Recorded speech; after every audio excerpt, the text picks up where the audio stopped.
Good afternoon सगळ्यांना. Welcome back to my channel. आणि आज आपण मेथीचे लाडू करणार आहोत, म्हणजे करायला घेणार आहोत, कारण थोडं सामान अजून तूप वगैरे राहिलं आहे आणायचं. आणि मी मेथी वगैरे जोपर्यंत जे ड्राय इंग्रेडियंट्स आहेत भाजून घ्यायचे ते भाजून घेणार आहे. कार्तिक आत्ता शाळेला गेलं आहे म्हणून मला जर थोडा फ्री टाईम भेटला आहे व्लॉग्स बनवायला. इथे थोडं काम झालं आहे म्हणून त्याचा व्हॉईस येते, so sorry for that. So चला सुरुवात करूया आपल्या लाडूच्या प्रोसेसला. अर्धा किलो पॅकेट आहे मेथीचं, पण मी हे एवढंच घेणार आहे, थोडं कमी घेणार आहे, नाहीतर परत मला असं वाटतं कडू होईल, म्हणून एवढंच आधी भाजून घेते मी. सो आता मी थोडं हे मेथी भाजून घेते बारीक गॅसवर. मी मेथी थोडी गवळी भाजून घेतलेली आहे, तुम्ही बघू शकता. ते सीड्स आहेत ना ते भाजून घेते. सीड्स नाही, खसखस, हे पंपकिन सीड्स, सनफ्लावर सीड्स वगैरे, आणि तीळ भाजून घेणारे, हळवी भाजून घेणारे आणि एकत्र करणारे, म्हणजे ते मिक्सरला वाटायला आम्हाला बरं पडेल. मेथी आम्हाला आधी पावडर करून थोडे तुपात भिजवायची आहे. आता मी खसखस थोडी गवळी भाजून घेतली आहे.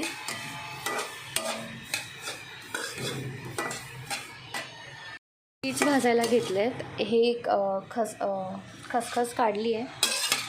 आणि हे ना बारीक गॅसवर सीड भाजायचे, कारण त्याला थोडं ऑइल असतं ना, मग तो लगेच करपायची हे असते, म्हणून बारीक ह्याच्यावरच तुम्ही शक्यतो भाजा, नाही तर मीडियम फ्लेमवर. आता मी घेतले पंपकिन सीड्स भाजायला, सनफ्लावर सीड्स काढले आणि हे थोडे भाजून घेते हलके.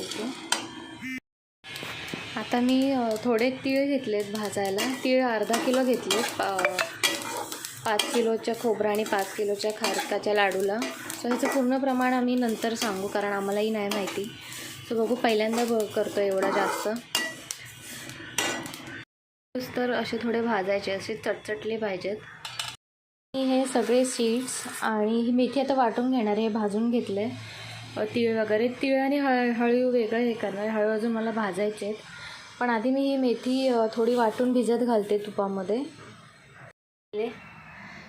सो यांनी स्वतःचं सामान आणलं आहे. आणि हे आणलं आहे फ्लोअर क्लीनर, कार्तिकचं सामान, साबण, सेन्सोडाईन. मी त्यांना सांगितलेलं अगरबत्ती वगैरे आणायला. कार्तिकचा साबण पण संपलेला.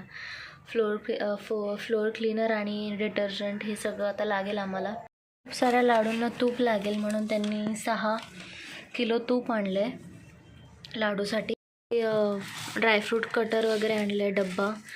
आणि हे आहे त्याच्यात ते बनवतात ना लिंबू वगैरे टाकून, काचेचं आहे ते, त्याला नळ वगैरे असं घेते.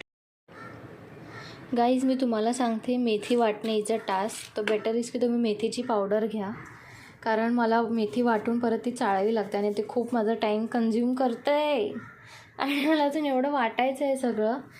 सो मी तुम्हाला सजेस्ट करेन की मेथीची पावडर घ्या, बेटर. मी आता मेथीची पावडर केली आहे छान अशी. आणि हळवी पण आता भाजून घेते. खूप राडा झाला आणि त्यात पाणी पण आलं आहे. हळू पटकन भाजते, पाणी भरते आणि मग नंतर हे सगळं वाटून घेते. आणि हे सीड्स मी खसखस वेगळं वाटणार आहे. आणि तीळ आणि तीळ थोडे मम्मीने मला काढायला लावले, म्हणजे जास्त होईल म्हणून हे वेगळे भाजणार आहे, कारण हे वाटायला थोडे बारीक पावडरसारखे वाटायचे आहेत. आणि हे थोडे रफली वाटले जाणार. आणि ह्याच्यात तीळ नाही वाटले जात. मागच्या वेळी मी केलेलं, ते थोडं पावडरीमध्ये पाहिजे. आता मी थोडं तूप वितळवलं आहे मेथीमध्ये टाकायला. तुपात मी आता ही मेथी अशी भिजवून ठेवलेली आहे. थोडं 3 तास आपल्याला ही भिजवायची आहे. ती थोडी फुगते तुपामध्ये आणि मिक्स करायला पण बरी पडते, नाही तर ती दाताखाली कचकच लागते कधी कधी. काय नाही डोक्याला घातलं. गवळे भाजायला ना गहू नाही, चांगलं लाया उतर भाजायचं. मग दळणार कसे? गळतेच की. पावडर केली आहे.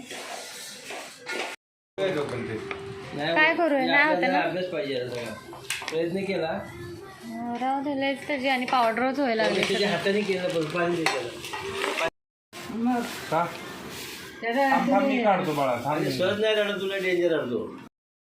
सुंठ, इलायची, अजून काय काय टाकलं? जायफळ, बडीशेप. आता मकाना भाजणार ना.